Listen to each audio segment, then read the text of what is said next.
ठीक है। तो सबसे पहले हम यहाँ पे बात करेंगे किस चीज़ के हवाले से, साइंस से रिलेटेड बात करेंगे। किससे रिलेटेड बात करेंगे? साइंस से रिलेटेड। याद रखो साइंस आप लोगों को पता है, ठीक है। साइंस आपके पास क्या है, सबसे पहले इसकी मीनिंग के बारे में पढ़ते हैं। साइंस जो आपके पास है ये एक लैटिन वर्ड, कौन से वर्ड, साथ साथ लिखते भी जाओ। याद रखो साइंस आपके पास क्या है, ये एक लैटिन वर्ड साइंटिया से निकला है। साइंस आपके पास क्या है, ये एक लैटिन वर्ड साइंटिया से निकला है। और याद रखो साइंटिया की मीनिंग आपके पास क्या है, साइंटिया की मीनिंग आपके पास है, साइंटिया की मीनिंग है नॉलेज। साइंटिया की मीनिंग आपके पास क्या है, नॉलेज है। इसका मतलब ये कि साइंस में हम लोग पढ़ेंगे अबाउट द नॉलेज। साइंस में हम लोग किसके बारे में पढ़ेंगे, अबाउट द नॉलेज। अभी इस बात को आप लोग याद रखो, नॉलेज जो आपके पास है, ठीक है, नॉलेज, साइंस में नॉलेज को हम रिलेट करेंगे या नॉलेज हमारे पास आएगा दो चीज़ों की वजह से। साइंस में नॉलेज जो आपके पास आएगा ये कितनी चीज़ों की वजह से आएगा, दो चीज़ों की वजह से। एक आपके पास क्या है, एक आपके पास है ऑब्जर्वेशन, और दूसरे नंबर पे आपके पास क्या है, दूसरे नंबर पे आपके पास है एक्सपेरिमेंट। वीडियो उसी का स्टार्ट तक बन शेर। अच्छा याद रखो आपके पास क्या है, नॉलेज जो है ये कितनी चीज़ों से आएगा, दो चीज़ों से। एक आपके पास है ऑब्जर्वेशन और एक आपके पास क्या है, एक्सपेरिमेंट। तो हम साइंस को किस तरह डिफाइन करेंगे कि the knowledge obtained through observation and experiment is called science. अब हम यहाँ पे बात करेंगे ऑब्जर्वेशन क्या है, इसके बाद हम बात करेंगे एक्सपेरिमेंट क्या है। याद रखिए ऑब्जर्वेशन मीन, जी ऑब्जर्वेशन किसको बोलते हैं, किसी चीज़ को देखना, किसी चीज़ के बारे में या किसी चीज़ की ऑब्जर्वेशन मीन मुशाहिदा करना, किसी चीज़ को देखना। और एक्सपेरिमेंट किसको बोलते हैं, तजर्बा करना। चलो लेट सपोज करो यहाँ पे मैं बात करता हूँ, आपके पास क्या है, कोई भी एग्जांपल आप उठाए। लेट सपोज करो आपके पास फैन है, आपके पास क्या है, फैन है। अभी फैन के अंदर आप लोग चेक करो, यहाँ पे क्या लगा होता है, फैन के अंदर लगा होता है कैपेसिटर। क्या लगा होता है, फैन के अंदर लगा होता है कैपेसिटर। लेट सपोज करो अभी मैं क्या कहता हूँ, फैन आप लोगों के सामने लेके आता हूँ और फैन के एक एक पार्ट जो है वो मैं आप लोगों को दिखाता हूँ कि इसके अंदर सेल लगा होता है, मीन कैपेसिटर लगा होता है, ठीक है, इसके अंदर मोटर है, समझ आ रही है। और जब आप लोग क्या करते हो, बटन या जो आप स्विच ऑन करते हो तो यहाँ पे फैन जो है वो रोटेट करना स्टार्ट हो जाते हैं। तो ये आप लोग अभी इसको देख रहे हो, तो ये आपका, ये आप लोग क्या कर रहे हो, ये आप लोगों का ऑब्जर्वेशन है। आप लोगों का क्या है, ऑब्जर्वेशन है। जब आप लोग खुद ये काम करोगे, लेट सपोज करो मैं आप लोगों को कहता हूँ कि आपके पास मोटर भी है, आपके पास कैपेसिटर भी है, आप क्या करें, ये फैन की तरह कोई चीज़ आप लोग बनाओ, समझ आ रही है। तो ये फिर आप लोगों का ऑब्जर्वेशन नहीं होगा, ये फिर क्या होगा, एक्सपेरिमेंट होगा। ये फिर क्या होगा, एक्सपेरिमेंट होगा। चलो एक और एग्जांपल की तरफ जाते हैं। लेट सपोज करो आपके पास क्या है, दो स्टूडेंट है, सही है। जिस तरह आपके पास एक इरफान है आई के साथ, ठीक है, आपका नाम क्या है, जायद है, ठीक है। तो इसको मैं लिखता हूँ जेड के साथ। कितने स्टूडेंट हैं, दो। एक आपके पास आई है और दूसरा स्टूडेंट आपके पास है जेड। एक आई है और दूसरा जेड है। अभी मैं क्या करता हूँ, लेट सपोज करो मैं आई को कहता हूँ कि आपको मैं एक्टिविटी देता हूँ, आपने क्या करना है, आपने चाय बनानी है। क्या बनानी है, चाय बनानी है। अभी जेड को मैंने कहता हूँ, तो जेड मुझे कहता है कि मुझे चाय बनाना नहीं आता। इसको मैं कहता हूँ आप क्या करो, आप बेंच के ऊपर या चेयर के ऊपर बैठ जाए, और आई को मैं कहता हूँ कि आप चाय बनाना शुरू करें। समझ आ रही है। तो ये क्या करेगा, यहाँ पे ये ऐड करेगा शुगर को, किसको, शुगर को, प्लस वाटर, इसके साथ यहाँ पे ये ऐड करेगा मिल्क को, और इसके बाद यहाँ पे ये आग भी देगा या नहीं देगा, चूल्हा वगैरह। अभी याद रखो आपके पास जेड जो है, जेड इसको देख रहा है, जेड आई को देख रहा है। तो आप लोग मुझे ये बताएं कि इस एक्टिविटी में जेड कौन सा काम कर रहा है और आई कौन सा काम कर रहा है। जी जी, याद रखो जेड आपके पास ऑब्जर्वेशन कर रहा है और आई आपके पास एक्सपेरिमेंट कर रहा है। इसको हम क्या बोलते हैं, साइंस बोलते हैं। क्या बोलते हैं, साइंस। समझ आ रही है। इसके बाद यहाँ पे हम बात करेंगे याद रखो आपके पास साइंस जो है इसको मैं यहाँ पे बनाता हूँ कि आपके पास एक दरख्त है। क्या है? दरख्त। समझ आ रही है? और इसके 3 शाखें हैं। कितनी शाखें हैं? 3। ये आपके पास एक है, ये दूसरा है, और यहाँ पे आपके पास क्या है? ये तीसरा है। तो इस ट्रिम को मैं नाम देता हूँ इसका। समझ आ रही है? इसको मैं नाम देता हूँ। सिंपल बात आपके पास क्या है, यहाँ पे हम बात करेंगे कि केमिस्ट्री आपके पास जो है ये ब्रांच है। किस चीज़ का ब्रांच है? साइंस का ब्रांच है। और इसके अंदर हम लोग स्टडी करेंगे, स्टडी अबाउट या स्टडी ऑफ जी मैटर। याद रखो बच्चे आपके पास क्या है, केमिस्ट्री जो है ये एक ब्रांच है साइंस का। किसका ब्रांच है? साइंस का ब्रांच है। और इसके अंदर हम लोग स्टडी करेंगे अबाउट द मैटर। केमिस्ट्री में किस चीज़ के बारे में पढ़ेंगे? मैटर के बारे में। अभी आपके बात क्या है कि मैटर के कुछ पॉइंट्स हम पढ़ेंगे। सिर्फ मैटर के बारे में नहीं पढ़ते, क्योंकि आप लोगों से अगर कोई क्वेश्चन पूछे कि what is the difference between physics and chemistry, क्योंकि फिजिक्स में भी क्या पढ़ते हैं? मैटर। और केमिस्ट्री में भी क्या पढ़ रहे हैं? मैटर। तो फिर इनमें फ़र्क क्या है? याद रखो सिर्फ मैटर के बारे में नहीं पढ़ते, बल्कि मैटर के कुछ पॉइंट्स भी पढ़ते हैं। पहला पॉइंट्स क्या है आपके पास? पहला पॉइंट आपके पास है कंपोजिशन ऑफ मैटर। याद रखो इस बात को। पहला पॉइंट आपके पास क्या है? Composition of matter. दूसरा पॉइंट स्ट्रक्चर ऑफ मैटर। तीसरा पॉइंट आपके पास क्या है? Properties of matter. कितने पॉइंट्स हैं? 3 पॉइंट्स है। कंपोजिशन ऑफ मैटर, इसके बाद स्ट्रक्चर ऑफ मैटर, और तीसरे नंबर पे प्रॉपर्टीज ऑफ मैटर। और केमिस्ट्री में हम किस चीज़ के बारे में पढ़ते हैं? Study about the matter. तो चलो ये 3 पॉइंट्स फिलहाल आप लोग छोड़ दें। सबसे पहले हम बात करते हैं व्हाट इज अ मैटर। जी इधर देखिए, हाँ बोले। तो सिंपल बात है, हर वो चीज़ जो क्या रखे? मास रखे, और जिसका क्या हो? वॉल्यूम भी हो। 2 पॉइंट है ना, M एंड V। हर वो चीज़ जिसका वजन हो और जिसका वॉल्यूम हो, तो इसको हम क्या बोलेंगे? मैटर। समझ आ रही है? हर वो सब्सटेंस जो वजन रखे और जगह घेरे, तो इसको हम मैटर बोलते हैं। क्या बोलते हैं? मैटर बोलते हैं। चलो इधर देखिए, यहाँ पे मैं कुछ एग्जांपल लिखता हूँ। लेट सपोज करो इधर मैं लिखता हूँ बच्चे स्टोन है आपके पास। क्या है? स्टोन है। एक आपके पास क्या है? बुक है। समझ आ रही है? और यहाँ पे आपके पास क्या है? इधर आपके पास है वाटर। और यहाँ पे आपके पास कोई गैस है सिलेंडर के अंदर। किसके अंदर है? गैस है, जिसको हमने सिलेंडर में उभर दिया है। ठीक है, ये कुछ चीज़ें आपके सामने पड़ी है। लेट सपोज करो क्या है? स्टोन है, बुक्स है, वाटर है, और गैस है किसी भी सिलेंडर के अंदर। अभी मैं आपसे पूछता हूँ कि आप लोग मुझे ये बताएं कि विच of the following is not matter. इसमें कौन सा मैटर नहीं है? क्वेश्चन को समझो। क्वेश्चन आपके पास क्या है? Which of the following is not matter. जी राइट ऑप्शन क्या होगा? ई। मेरा क्वेश्चन क्या है? Which of the following is not a matter. इसमें से कौन सा मैटर नहीं है? जी बच्चे सोच के बताओ। खैर है ई। जी आप क्या कहते हो? हाँ याद रखो आपके पास क्या, स्टोन जो है, स्टोन दोनों कंडीशन है, मास भी है और वॉल्यूम भी है, तो मैटर है। बुक मास भी है, वॉल्यूम भी है। वाटर मास भी है, वॉल्यूम भी है। बच्चे गैस है, दुकानदार के पास जाते हो 2 किलो गैस दे दे सिलेंडर में, उसका वज़न क्या होगा बच्चे? कम। 5 किलो वाले का वज़न ज़्यादा होगा। इसका मतलब ये है कि गैस का भी वॉल्यूम भी होता है और गैस का मास भी। वो अलग बात है कि इसका वॉल्यूम डेफिनेट नहीं है। कम जगह प्रोवाइड करे तो कम जगह के ऊपर आएगा। समझ आ रही है? ज़्यादा जगह प्रोवाइड करे तो ज़्यादा जगह घेर लेगा। नहीं समझ आई आपको? इधर देखिए, लेट सपोज करो आपके पास 1 kg गैस है। 1 kg गैस को आप लोग छोटा सा सिलेंडर प्रोवाइड करो, उसमें वो स्पेस भी ऑक्यूपाई कर लेगा। समझ आ रही है? लेकिन अभी 1 किलो गैस जो है, इसको अगर मैं पूरे गिलास में छोड़ दूं तो वो पूरे गिलास में बच्चे उसकी क्या होगी? स्मेल होगी। ये गैस फैल जाएगा, क्योंकि गैस के पार्टिकल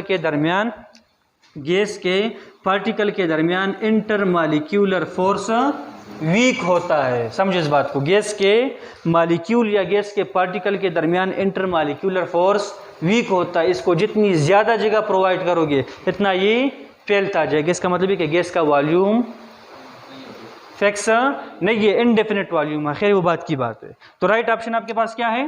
राइट ऑप्शन आपके पास है नन ऑफ दीज। चलो इस पॉइंट की तरफ आते हैं, मैटर के बारे में पढ़ते हैं। अभी पहला पॉइंट आपके पास क्या है? Composition of matter. पहला पॉइंट क्या है? Composition of matter. कंपोजिशन का मतलब क्या है? सिंपल जी बच्चे, कंपोजिशन हम लोग बोलते हैं बनावट को। कंपोजिशन किसको बोलते हैं? कंपोजिशन मीन बनावट, कंपोजिशन मीन बनावट, ठीक है। अभी बनावट का क्या मतलब है? बनावट का मतलब ये है कि ये जो मैटर के बारे में हम लोग स्टडी कर रहे हैं, ये मैटर किस चीज़ से मिलके बना है, समझ आ रही है? Composition of matter full detail में पढ़ेंगे किसके अंदर? केमिस्ट्री के अंदर। कंपोजिशन ऑफ मैटर का क्या मतलब है कि मैटर किस चीज़ से मिलके बना है। तो समझो इस बात को, याद रखो। पहले आपके पास हुआ करते थे ग्रीक फलासफर। कौन हुआ करते थे? ग्रीक फलासफर, समझ आ रही है ना, यूनान। तो उनके मुताबिक क्या था कि यूनिवर्स जो आपके पास है ये 4 चीज़ों से मिलके बनी है। लिखते भी जाओ साथ में। उनके मुताबिक according to Greek philosopher universe कितनी चीज़ों से मिलके बना है? 4 चीज़ों से। यूनिवर्स जो आपके पास है ये 4 चीज़ों से मिलके बना है। एक आपके पास क्या है? फायर है। एक आपके पास क्या है? फायर। दूसरे नंबर पे एयर, तीसरे नंबर पे जी वाटर, और चौथे नंबर पे साइल। ये इनका ख्याल था कि यूनिवर्स जो आपके पास है ये 4 चीज़ों से मिलके बनी है। फायर, एयर, वाटर, साइल। आग, हवा, पानी और मिट्टी। समझ आ रही है? इसके बाद हम बात करते हैं, याद रखो उनको ये तो पता था कि मैटर है, समझ आ रही है, लेकिन याद रखो उन साइंटिस्ट को ये पता नहीं था कि मैटर किस चीज़ से मिलके बना है। मैटर है ना, लेट सपोज करो आपके पास ये बुक है, रजिस्टर है, तो ये मैटर है। ये मार्कर जो आपके पास ये भी क्या है? मैटर है। लेकिन मैटर किस चीज़ से मिलके बना है ये ग्रीक फलासफर को पता नहीं था। तो फर्स्ट ऑफ ऑल ये 400 BC की बात है, 370 to 400 BC। समझ आ रही है? उस वक्त आपके पास एक फलासफर था डेमोक्रेटस, पढ़ेंगे फिर इंशाल्लाह, ठीक है। ये 9th में भी है चैप्टर नंबर 2, फर्स्ट ईयर में भी है चैप्टर नंबर 2, लेकिन वहाँ पे इतना डिटेल नहीं है। 9th में इसका बहुत ज़्यादा डिटेल है, आप लोगों ने पढ़ा भी होगा। याद रखो एक फलासफर था डेमोक्रेटस। क्या नाम था इसका? डेमोक्रेटस। तो डेमोक्रेटस के मुताबिक, किसके मुताबिक? डेमोक्रेटस के मुताबिक। पहले तो पता नहीं था। डेमोक्रेटस ने क्या कहा कि एटम जो आपके मैटर जो आपके पास है ये किस चीज़ से बना है? मैटर जो आपके पास है ये एटम से मिलके बना। अकॉर्डिंग टू डेमोक्रेटस मैटर किस चीज़ से बना है? एटम से। लेकिन याद रखो इसने एटम्स का वर्ड इस्तेमाल नहीं किया। इसने कहा कि एटम्स जो आपके पास है ये एक ग्रीक वर्ड है, क्योंकि ग्रीक फलासफर था ना। कौन सा फलासफर था? डेमोक्रेटस ग्रीक फलासफर था। इसने कहा मैटर जो आपके पास है ये किससे बना है? एटम्स। और एटम्स जो आपके पास है ये एक ग्रीक वर्ड है, ये एटामोस से निकला है। बच्चे किससे निकला है? ये एटामोस से निकला है। किससे निकला है? एटामोस से निकला है। और याद रखो आपके पास एटामोस के जो मीनिंग है वो आपके पास क्या है? Indivisible.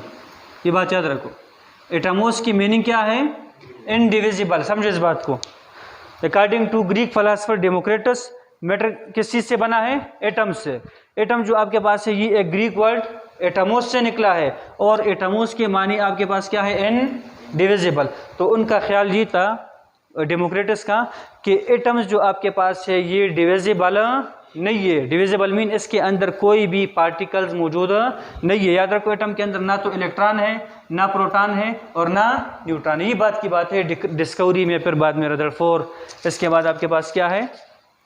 Discovery of proton, discovery of neutron, और समझ आ रही है? डिस्कवरी ऑफ प्रोटॉन, न्यूट्रॉन और डिस्कवरी ऑफ इलेक्ट्रॉन। ये बाद में फिर पता चल गया, ठीक है। कुछ साइंटिस्ट थे, जे थॉमसन था, विलियम क्रॉक्स था, जे स्टोनी था।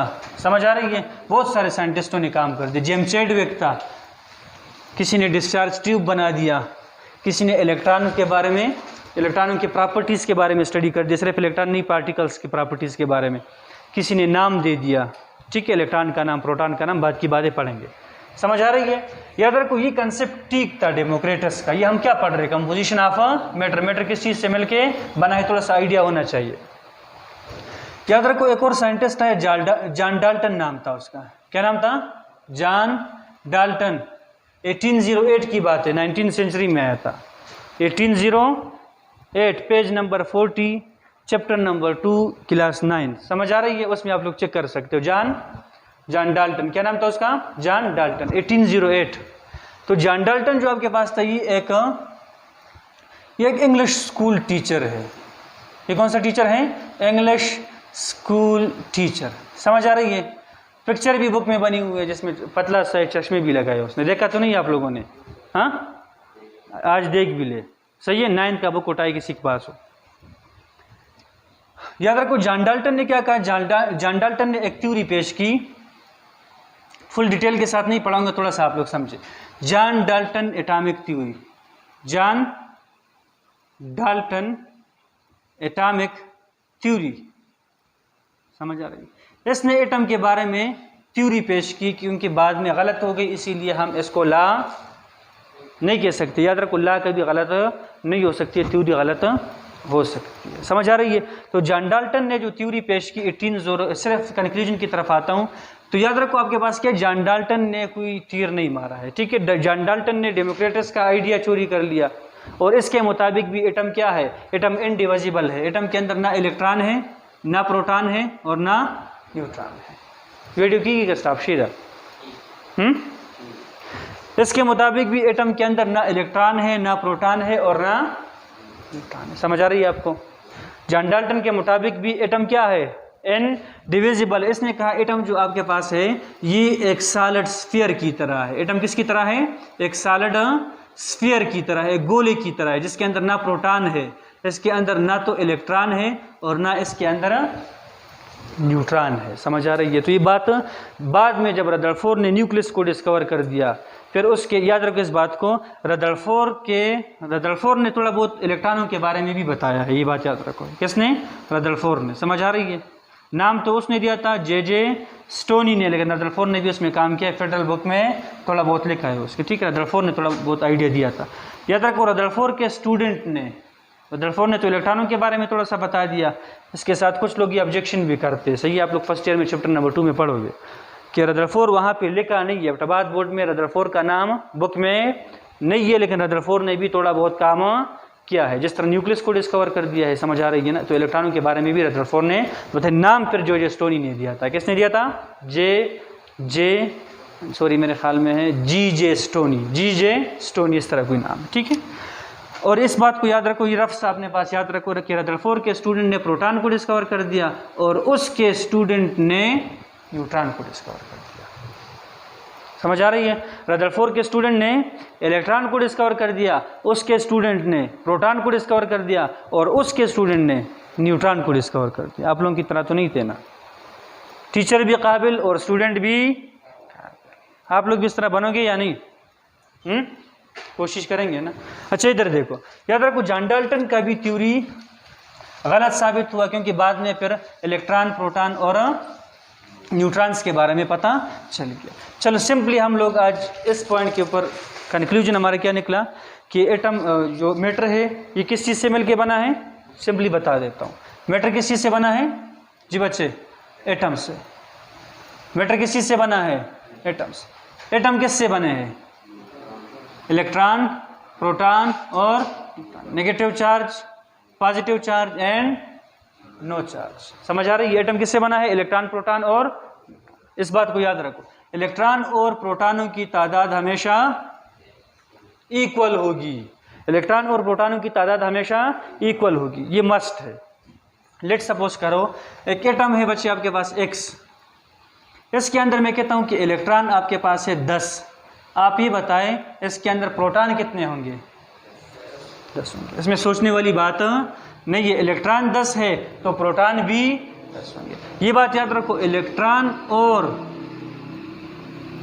प्रोटॉन तो सेम होंगे, लेकिन न्यूट्रॉन जो आपके पास है, याद रखो न्यूट्रॉन सेम भी हो सकते हैं और न्यूट्रॉन डिफरेंट भी हो सकते हैं। ये भी केस हो सकता है कि कुछ एटम में इलेक्ट्रॉन, प्रोटॉन और न्यूट्रॉन ये सेम भी हो सकते हैं, न्यूट्रॉनों की तादाद इलेक्ट्रॉनों के साथ सेम भी हो सकते हैं और डिफरेंट भी हो सकते हैं। कभी सोचा है आप लोगों ने? कोई एग्जांपल है जिसमें इलेक्ट्रॉन, प्रोटॉन और न्यूट्रॉनों की तादाद सेम हो? जी बच्चे, ऐसा कोई एटम है जिसमें इलेक्ट्रॉन, प्रोटॉन और न्यूट्रॉनों की तादाद सेम हो? सोच के बता दो जी। कार्बन 12, वो कार्बन जिसका एटॉमिक मास 12 हो, क्योंकि इसके बेन बाई भी है ना, कार्बन 12, कार्बन 13, कार्बन 14 वो भी है। मैं कार्बन 12 की बात कर रहा हूँ। किसकी बात कर रहा हूँ? कार्बन 12 की। ये सबसे ज़्यादा होता है, ठीक है। कार्बन 12 की अगर बात करें तो इसमें बच्चे इलेक्ट्रॉन हैं कितने? 6। इसमें प्रोटॉन कितने हैं? 6। इसमें न्यूट्रॉन कितने हैं? सॉरी, मुझे किस तरह पता चला? इधर देखो, ये सिंपल तरीका है। याद रखो, कार्बन का जो एटॉमिक नंबर है वो 12 है, और कार्बन का, गलत बता रहा हूँ, कार्बन का जो मास नंबर है या एटॉमिक मास है वो 12 है, और कार्बन का एटॉमिक नंबर जो आपके पास है वो कितना है? 6। कार्बन का एटॉमिक नंबर है 6, कार्बन का मास नंबर है 12, एटॉमिक मास। तो एटॉमिक नंबर 6 है, तो एटॉमिक नंबर किसको बोलते हैं? इलेक्ट्रॉन और इलेक्ट्रॉन या प्रोटॉन। तो याद रखो इलेक्ट्रॉन 6 है, तो बच्चे